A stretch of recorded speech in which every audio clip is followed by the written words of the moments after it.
what it is, everybody. How's everybody doing? Are you following the war developments? The war is over, I think. Well, kind of.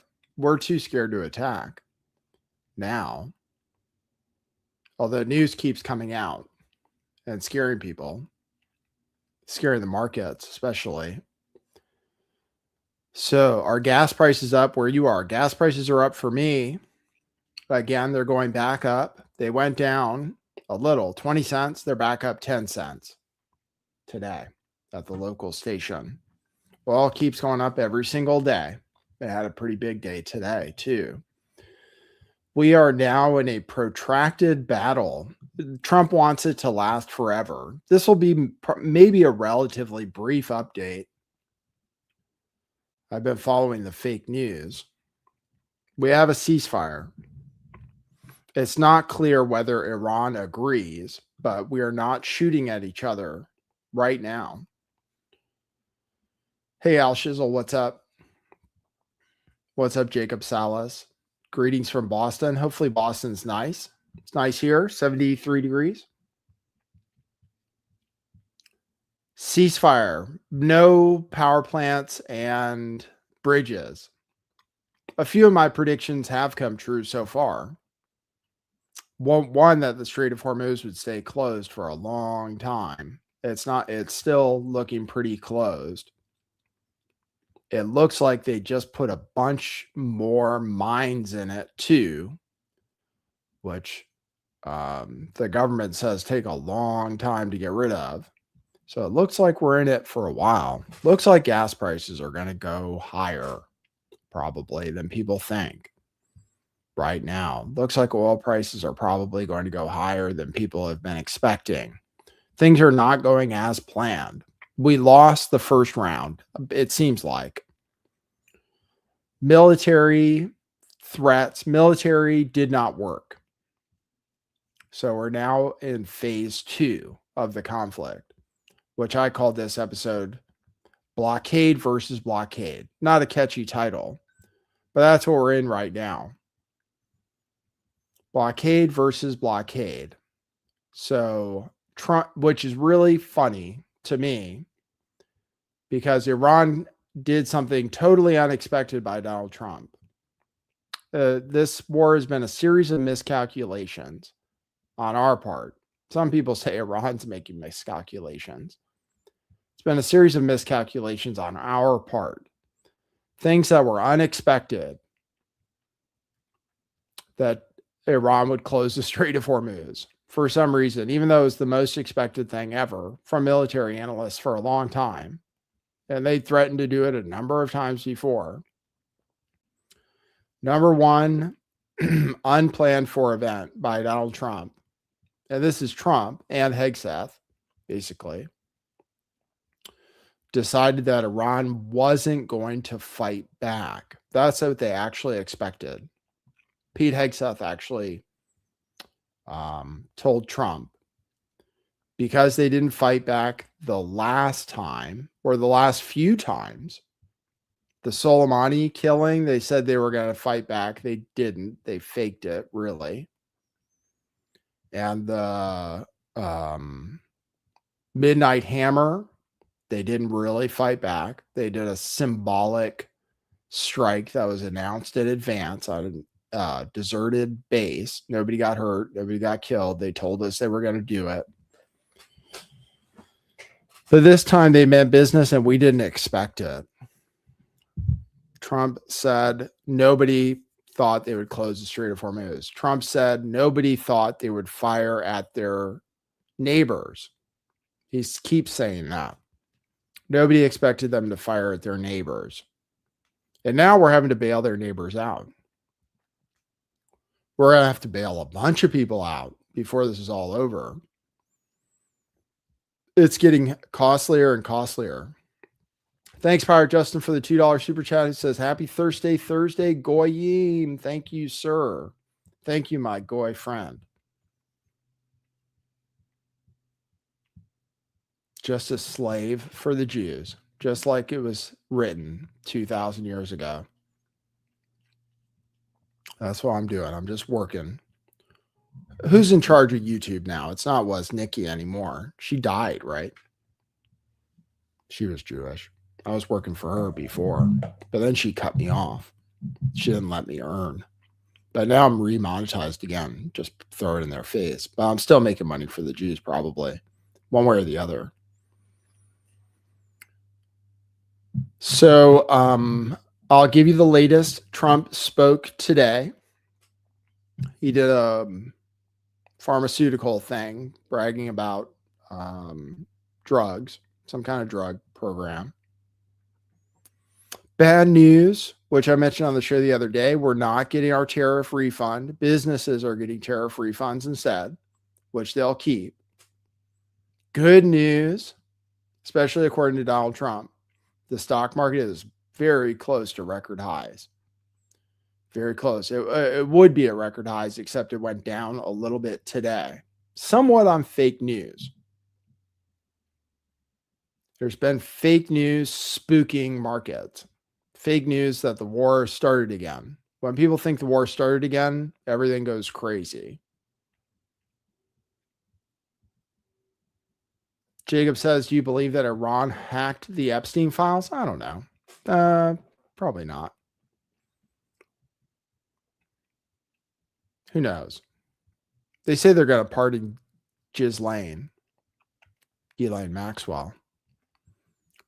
They say they're thinking about pardoning her so that she spills the beans, apparently. David Wilcock died. Many people claim that it's a conspiracy, but he never had any real information anyway, so I kind of doubt it. He was probably depressed and killed himself. Probably. I'm going with the anti-conspiracy theory angle on that, though. But David Wilcock died. I don't know if you guys listened to it. He was kind of a shill. He went along with QAnon, I think, predicted a great awakening many times. Many times. Before QAnon, there was going to be another kind of great awakening. Mass arrests. Mass arrests have been predicted many times. I think he also thought Trump would be our savior, I believe.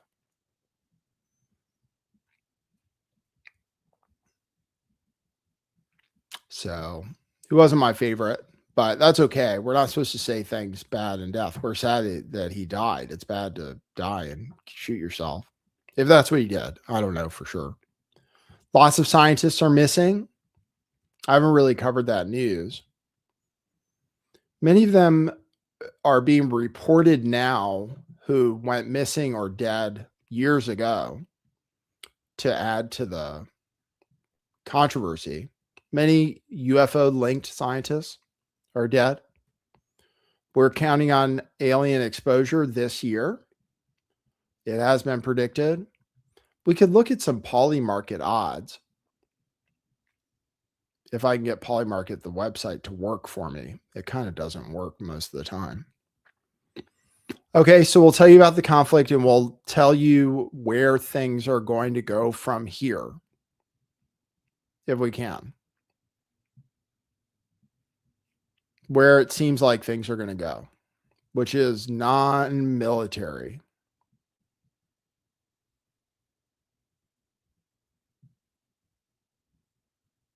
Okay. All right. So I'll play the intro. I'm not playing Lego videos anymore because I got bored with them. They're okay though. Our FBI director is in trouble for drinking too much.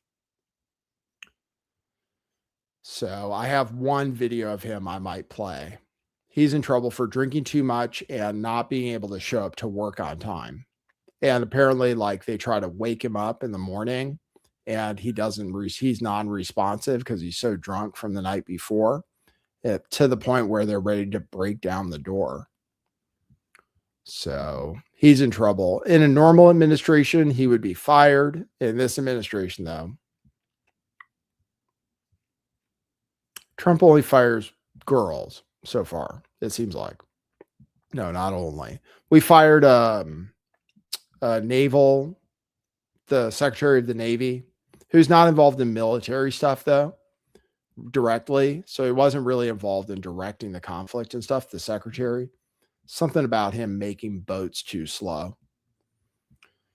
All right, so here we go. We'll play the intro and then I'll give you guys some news and then we'll do what we do. Okay, cue musical intro. Boy, that's brilliant.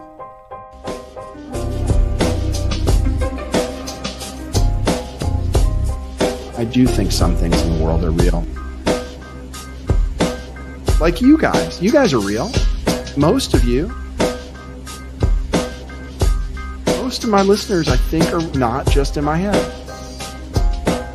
I think I have the metrics to prove it. You've taken a leap of faith today. What is that sound?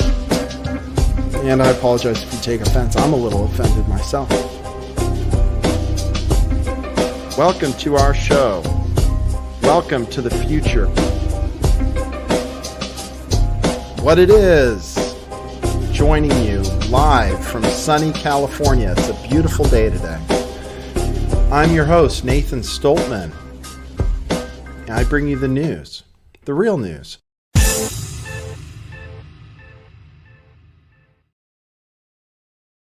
Yes, with slightly less hair. But it's not too bad. It's not as bad as my brother, at least, who's bald.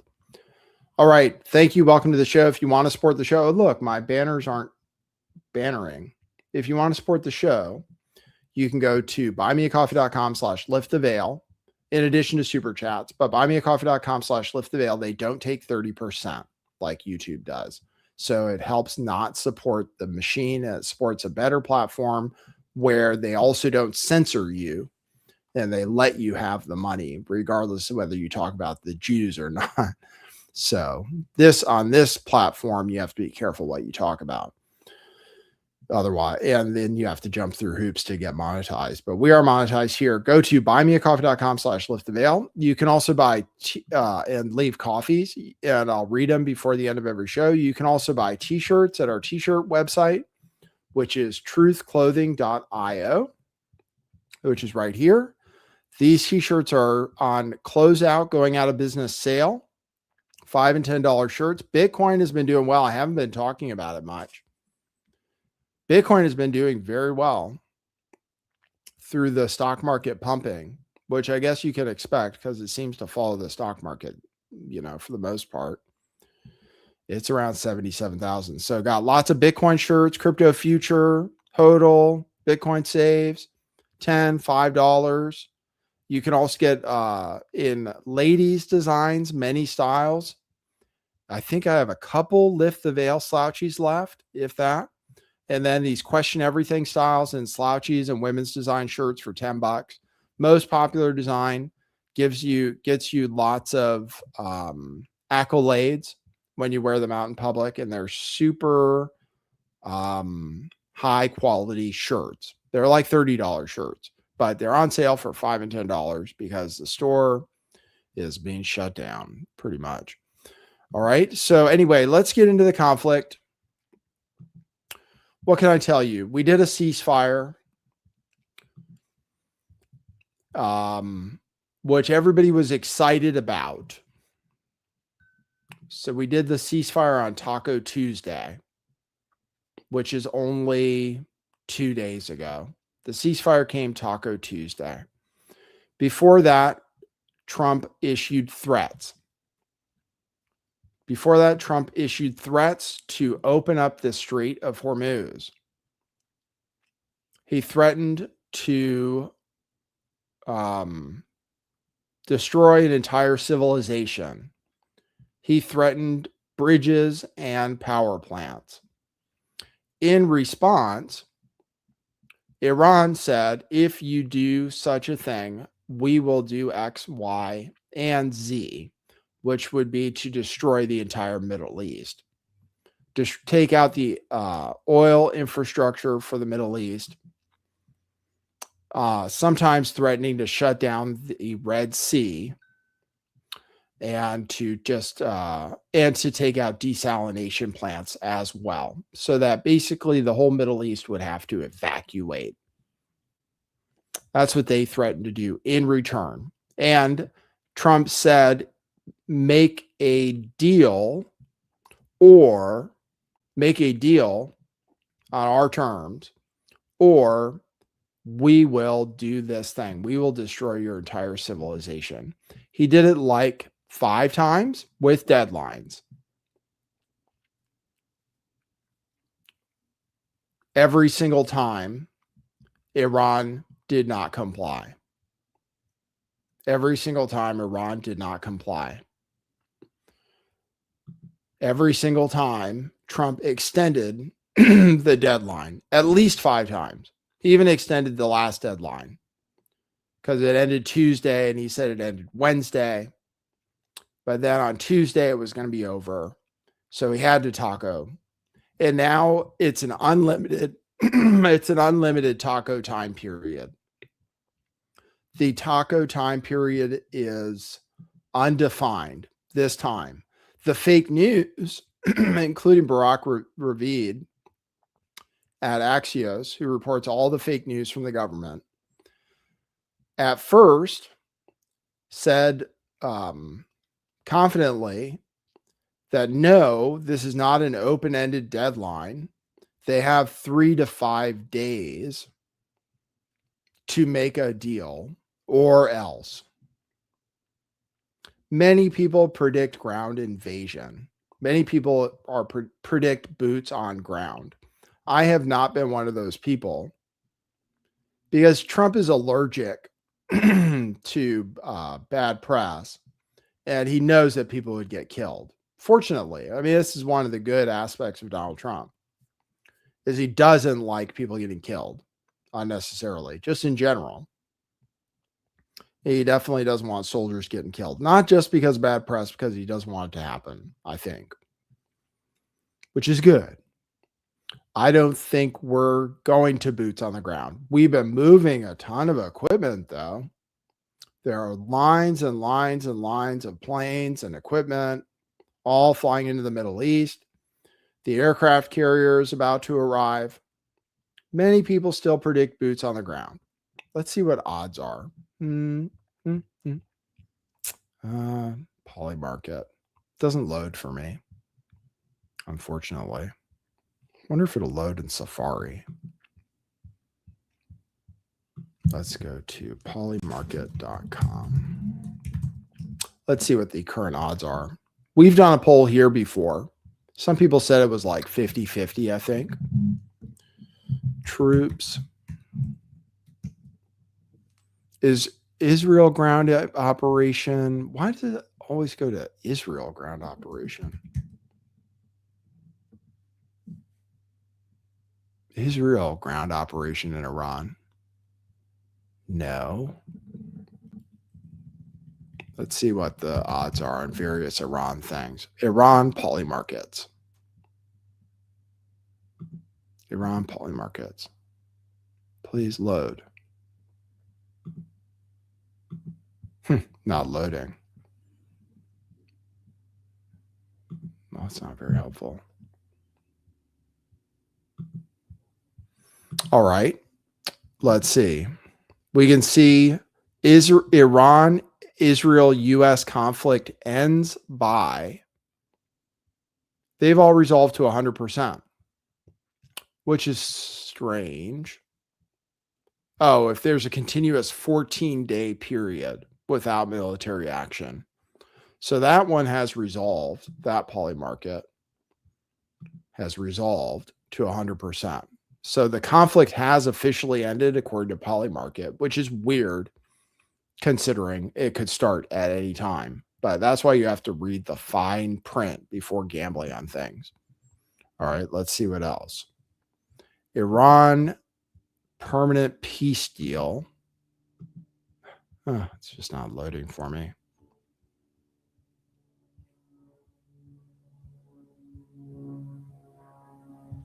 It's just not loading. I'm trying. Popular. No, it's not working. Geopolitics. U.S.-Iran permanent peace deal by. Oh, here's a good one. Here's some good ones. Let's see. U.S.-Iran permanent peace deal by. Let's see if I can show you this. Let's see if I can present. Stop screen. Window. Here. Share. Okay. So that's U.S.-Iran permanent peace deal by April 30th is at 8%.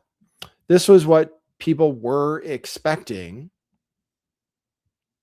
until the ceasefire was declared. That's an easy 8% you can win because there will be no permanent peace deal by April 30th. It's April 23rd today.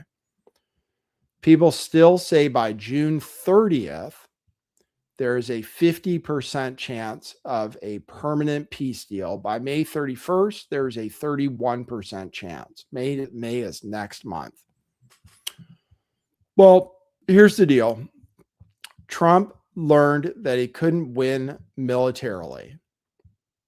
That's what he learned. We can't win militarily. The reports are that he doesn't want to fight anymore. That's what it seems like. He doesn't want to fight anymore. We have changed tactics. The new tactic that we think will work, which is what I believe is a miscalculation, but we'll find out. What we're about to find out is if the new tactic works. He basically read it off a news website. I think he read it from the somewhat fake news website called Just the News. I think that's where he posted the article from. He got the idea to do a blockade. And that's what's going to work. He says that the blockade is the only way to get the deal. The deal that we want is no nuclear enrichment, and hand over nuclear materials. It sounds like we're a little flexible on the enrichment, and it sounds like it's been proposed by Iran that they would limit enrichment or suspend enrichment for some period of time.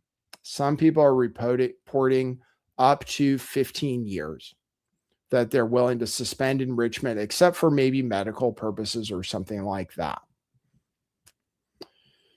You would think that that's not good enough for Trump, but who knows? Maybe it is. There's some reporting that Trump is considering deals like the JCPOA, like the deal that Obama signed that he said was a bad deal.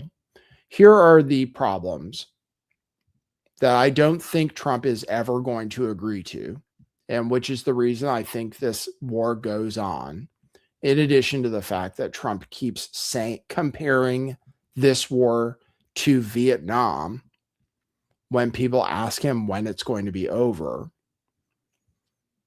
We have moved to a new phase. This phase is economic warfare. Iran versus the United States. Who can hold out longer? Both of us using the same tool, blocking the Strait of Hormuz. Who can deal with it longer is the strategy now. J.D. Vance, it was reported, said that that the blockade would work in a few days, and he thought Iran would fold. Well, that obviously didn't happen. Iran is not planning to negotiate anytime soon. There are no planned negotiations. So the blockade, obviously, in the short term, is not doing anything to discourage Iran from keeping the Strait of Hormuz closed and sticking to their demands. They want a few things that Trump will never do, in my opinion, which is, again, why I think the Strait of Hormuz will be closed for some long period of time. They want their money back. That's a big one. They want their money back, which could be like $20 billion. that's frozen overseas at different banks, North Korea, Qatar, and South Korea, Qatar, and some other places. There's something like $20 billion of Iranian frozen assets that they want released. They may want it released before they even negotiate. I think we bullshitted them and said we would release the funds and then didn't. We bullshitted them and said that we would stop Israel from attacking Lebanon, and then they didn't. I think we've been bullshitting them quite a bit. But Iran is demanding their assets be returned. They also will not turn over enriched uranium. They have compared it to their soil. They are not willing to go up enriched uranium. Not only is the government committed to not giving over enriched uranium, but the people of Iran who support the regime also demand that the regime does not concede on that item. The people of Iran who support the regime, which is a lot more people than the US government wants you to think, protest in the streets, demand that Iran does not concede on turning over enriched uranium and not enriching uranium. These are demands that we have, which are incompatible with Iranian demands. So those are the big ones that they keep talking about that I don't see Trump ever capitulating on. If he gives them money, then he can't keep criticizing Obama for giving them money. Obama gave them money, but it was their own money that was frozen. So Obama made a pretty good deal in retrospect, a deal which Iran had on the table to make with us again. Apparently now Trump is considering a deal like that, apparently. I don't know how he does it and declares victory, but apparently that's what he's considering. But, and officially, we're demanding the return of the enriched uranium, which, again, the Iranians don't want to do. So now we're in a protracted battle. We are blockading their oil and claiming that they're losing $500 million a day. The point of the blockade succeeds if Iran has to stop pumping oil, because then they have to shut down their wells, which might never open up again. This is what I'm learning about oil. You must keep pumping. You must not shut down your wells. Otherwise, they might never open up ever again, or it would take months or years to open up again. And that would be bad for the Iranian economy. The Iranian economy can probably survive less income for some period of time. They've already survived under economic siege for a long time. But the question is, how long will it be until they have to shut down wells? And what will they do in the meantime to escalate if it starts getting painful for them? So it's a pain contest. Can we take the pain of the Strait of Hormuz being closed longer than they can take the pain of the Strait of Hormuz being closed? And I'm suggesting that they can probably take it longer and escalate if things get worse for them. That's why I think we've miscalculated on this. The reports are that it could be a couple weeks before they have to shut down wells. But I've also read a report that it could be up to 3 months before they have to shut down wells. And that's if the blockade is actually successful. It's been reported that 34 tankers have gone around the blockade since the blockade started. It's been reported that Iran has exported 10 million barrels of oil since the blockade started. It's also been reported that they're about to start escorting their ships with military vehicles, with their Navy, their little boats, which puts us in a dicey situation where we might have to start deciding whether to shoot at their boats during a ceasefire, risk Iran starting to shoot at our boats, which they've refrained from doing thus far. And we assume now the ships are in range of Iranian ballistic missiles and drones. So far, they've refrained from doing that. So if things start getting bad for Iran, they can make the pain worse on us in many different ways. They can start shooting at our ships, and they can also close the other strait with the Houthis. And so I think we're still set up to lose, and we've miscalculated, but I don't know for sure. So that's where we're in now. Everyone who asked Trump a question, I tuned into his thing today, asked him how much longer this is going to go on. How much longer it's going to go on? Well, at least a couple more weeks, because he wants Iran to get desperate enough. He thinks, with this calculation, that Iran is going to get desperate enough to surrender their demands. And the Iranians obviously think they won't. They think they can last longer, and the pain's going to be worse for us. The price of oil goes up every single day. Since the blockade, the price of oil has been going up rapidly. It went up almost 5%. I think it went up 4% today. Crude oil WTI is at 97 right now.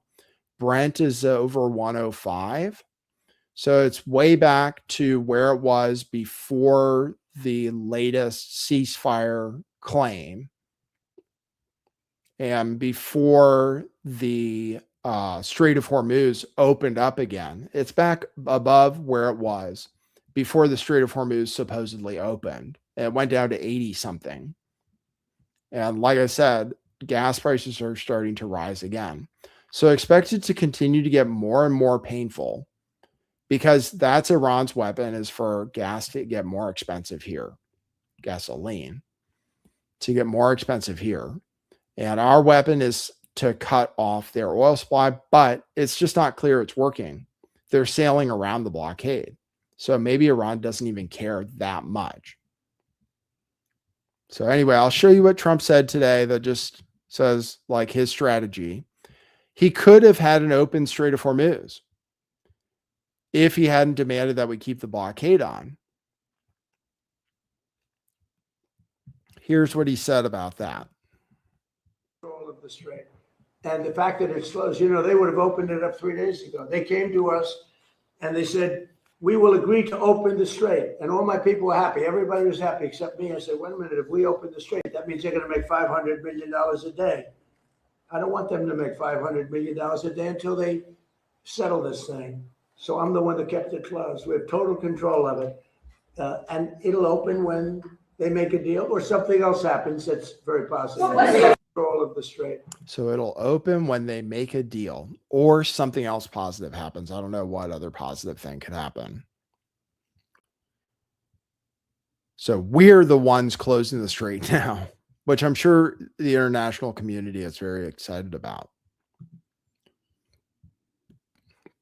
Here's where he said, every reporter asked him how much longer it's going to go on, because I guess it's painful for people. Gas isn't that expensive yet. It was higher under Biden. But apparently people are feeling it and the pressure is on. So he keeps truthing that he's not under pressure and the war hasn't been going on that long. Here's what he said. Here's what he said to one of those questions. On the war with Iran, how long are you willing to wait until you get a unified response? Don't rush me, Jeff. You know, guys like you want to say, oh, so we were in Vietnam like for 18 years. We were in Iraq for many, many years.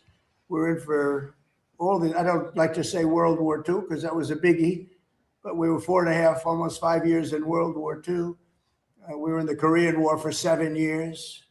I've been doing this for 6 weeks, and their military is totally defeated. They're outside of the little wise guy ships. I call them the wise guy ships, the little boats that they have running around with guns in them. We'll take them out too when we see them. But there you go. Wise guy ships. Well, those wise guy ships can carry missiles and stuff, I think. They're just little boats. It's true. They can also carry mines. So I'll show you. This is an image from satellites from yesterday of a bunch of those little boats leaving the center of the Strait of Hormuz, where it looks like they just mined the crap out of it, which means that all hope of opening the Strait of Hormuz anytime soon just evaporated in terms of really opening it.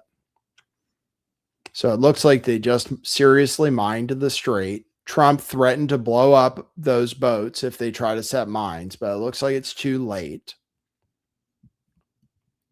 So the Strait of Hormuz returning to normal operation is not anytime soon. The government says it'll take 6 months after the whole thing is over to clear mines from the Strait of Hormuz.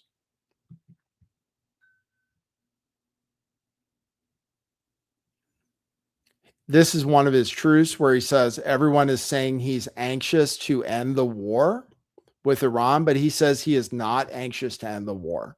So we're just looking at a protracted siege, and just like sieges take a while, and we have to find out if we calculated correctly. That's all.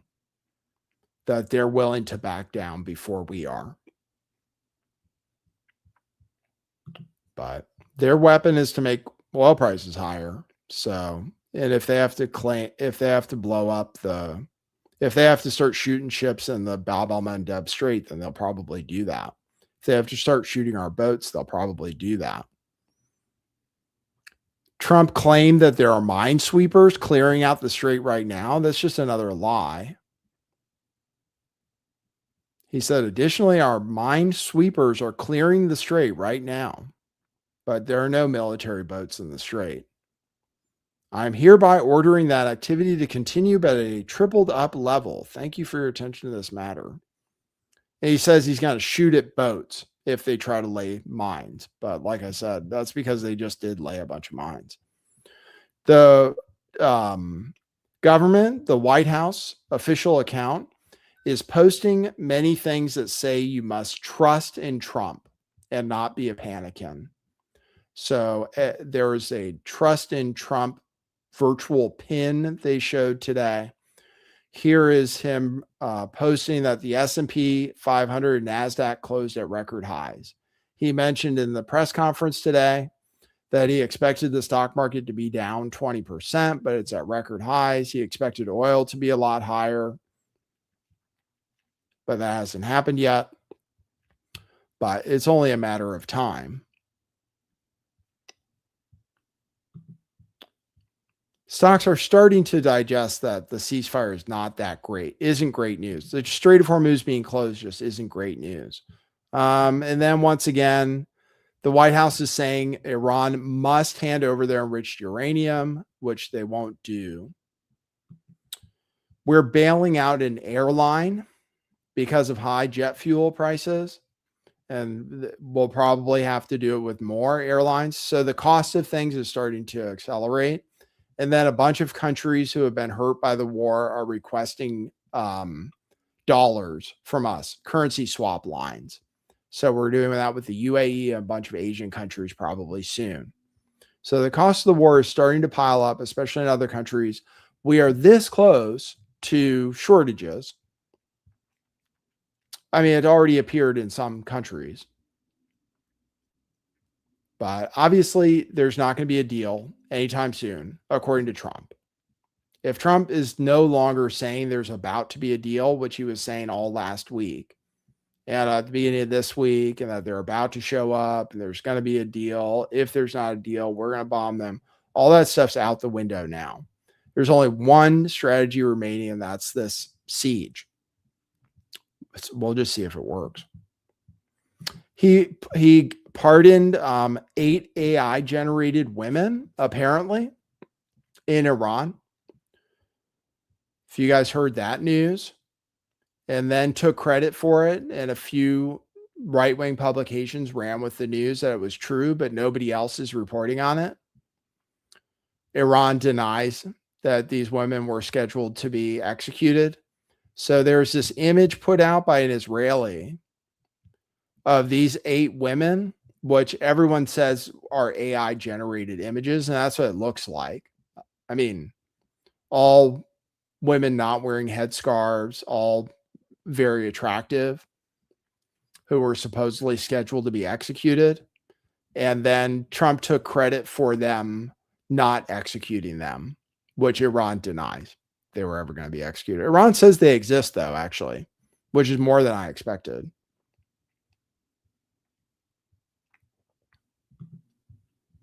Iran said they exist. There was just no plan to execute them. Trump is about to win the Israel Prize. He's just awarded the Israel Prize for a special contribution to the Jewish people. So he's going to go accept that soon. I don't need that. And then